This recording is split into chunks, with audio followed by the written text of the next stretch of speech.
And now it's time for the Eliminator RC Tip of the Week.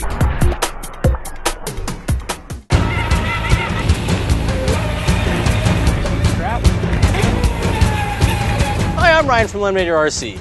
This week's tech tip is going to be basic boat maintenance and making sure it's ready to put away for storage, so when you take it out, it's going to work for you next time. As you can see, here we have an Aquacraft GP1. It's a pretty cool little boat. It's got a water-cooled motor system and it's brushless, so it's killer fast. The first step you're going to want to do after driving your boat is make sure that the shaft's greased so it doesn't rust on you, and next time you go out, it doesn't let any water up the stuffing tube to fill up the boat with water so you have a problem driving it. What we're going to do for that is take our 2mm driver and loosen the 2 screws on the coupler here so we can pull the shaft out the back. Now we're ready to pull the shaft out. Now what you're going to want to do is take a rag, grab and pull, and wipe all that old grease off.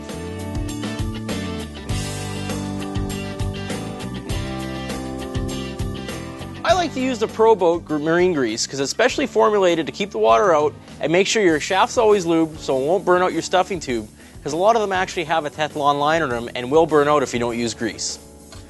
So what I like to do is just take your 2 fingers, put a blob of grease on it, squeeze them around, make sure it's applicated to both sides, just grab the shaft and work it all the way up. Make sure there's a liberal coating on it because, again, it's supposed to stop the water from coming up the shaft as well as to lubricate it so it doesn't wear against the liner. Now that the shaft's been greased and you've wiped your fingers clean back into the tube, you can go ahead and reinstall the shaft. Sometimes when you're relocating the shaft into the hole, you need to rotate it just to make sure it makes it into the coupler all the way. Now that it's seated into the tip of the coupler, you can go ahead and rotate it and push it in. Usually I like to pull mine out a millimeter or 2 just to make sure it's not going to wear against the drive dog at the back so that it doesn't create any friction. Depending on the type of shaft you have, you may have a flat spot on it, so you got to make sure that flat spot's lined up on the set screw.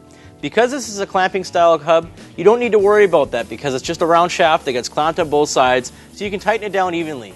Be sure not to tighten one side too much because that could cause you to strip it out, or it could cause an uneven pinch, which could make it so that you don't have any drive in the middle of the creek and you have to go swim out to get it. So like I say, we're going to go ahead and just snug up each side. Now that they're both snugged, we can give them each a little tighten and just check them one more time. And there you go. The shaft's all tight and ready to go. Next step you're going to want to do is just do a once over on the boat to make sure the hull's intact and you don't have any loose joints or any spots you need to glue or epoxy. This is a brand new boat here, so you're not going to see any wear or anything like that, but it's always good just to check the seal, especially on an ABS boat because that's where they're seamed. This one looks good. Another important part to check is if you have a motor mount that bolts through the bottom or a water jacket that bolts on, as well as a turn fin, just to make sure they're all secure and they're not going to come loose on you. Another thing I like to do is just look at the cooling line, just to make sure it's not pinched, clogged, or has any other blockage in there. If you really wanted to get detailed, you could take a syringe and blow through it, or just simply blow through the line and make sure it clears. But again, because this is a brand new boat, we're not going to worry about that.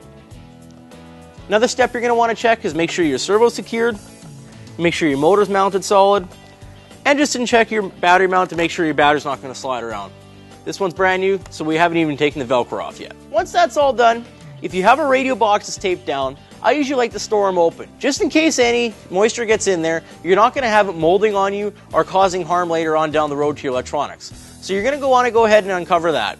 And if your boat has a snap cover that goes over top, like most of the Pro Boat models do, again for storage, leave that open, let the air get in there, and let everything dry up because you don't want to cause any problems. Now you've done all that maintenance to your boat and checked it all over, you can put it on the shelf and wait for next time you got a chance to take it out on the open water. I'm Ryan from Eliminator RC. I'm going to go put this GP1 in the water and try it for myself. Whether you drive, splash, or fly, do it all with Manitoba's one-stop hobby shop. We stock cars, trucks, boats, planes, helicopters, rockets, models, and tools. At Eliminator RC, we support what we sell. We're Canada's largest stocking hobby supply with a 13,000 square foot showroom, jam-packed with over 100,000 parts, which means unmatched part support. Can't make it down to the store? No problem. We'll get you back in the game fast. Log on to e-rc.ca or phone 1-800-870-6346 to place your order.